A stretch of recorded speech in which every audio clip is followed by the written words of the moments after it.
कबीर साहिब का जीवन परिचय भाग 1।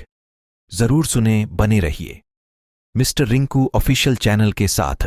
संत कबीरदास हिंदी साहित्य के भक्तिकाल के इकलौते ऐसे कवि हैं जो आजीवन समाज और लोगों के बीच व्याप्त आडंबरों पर कुठाराघात करते रहे।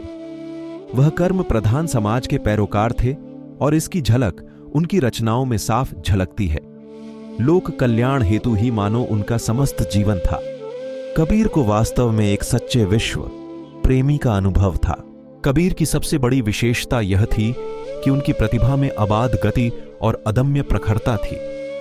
समाज में कबीर को जागरण युग का अग्रदूत कहा जाता है। जन्म कबीरदास के जन्म के संबंध में अनेक किंवदंतियां हैं। कबीर पंथियों की मान्यता है कि कबीर का जन्म काशी में लहरतारा तालाब में उत्पन्न कमल के मनोहर पुष्प के ऊपर बालक के रूप में हुआ। कुछ लोगों का कहना है कि वे जन्म से मुसलमान थे और युवावस्था में स्वामी रामानंद के प्रभाव से उन्हें हिंदू धर्म की बातें मालूम हुई। एक दिन एक पहर रात रहते ही कबीर पंचगंगा घाट की सीढ़ियों पर गिर पड़े।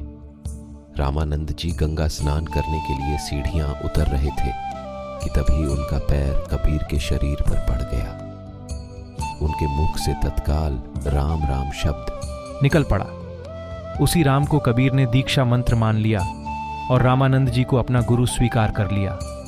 कबीर के ही शब्दों में हम काशी में प्रकट भये हैं, रामानंद चेताए। कबीर पंथियों में इनके जन्म के विषय में यह पद्य प्रसिद्ध है। 1455 साल गए, चंद्रवार एक ठाठ ठय, जेठ सुदी बरसायत को पूरन मासी तिथि प्रगट भय।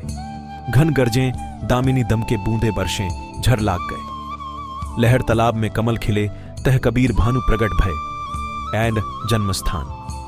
कबीर के जन्मस्थान के संबंध में 3 मत हैं, मगहर, काशी और आजमगढ़ में बेलहरा गांव। मगहर के पक्ष में यह तर्क दिया जाता है कि कबीर ने अपनी रचना में वहां का उल्लेख किया है। पहले दर्शन मगहर पायो, पुनि काशी बसे आई, अर्थात काशी में रहने से पहले उन्होंने मगहर देखा। मगहर आजकल वाराणसी के निकट ही है और वहां कबीर का मकबरा भी है।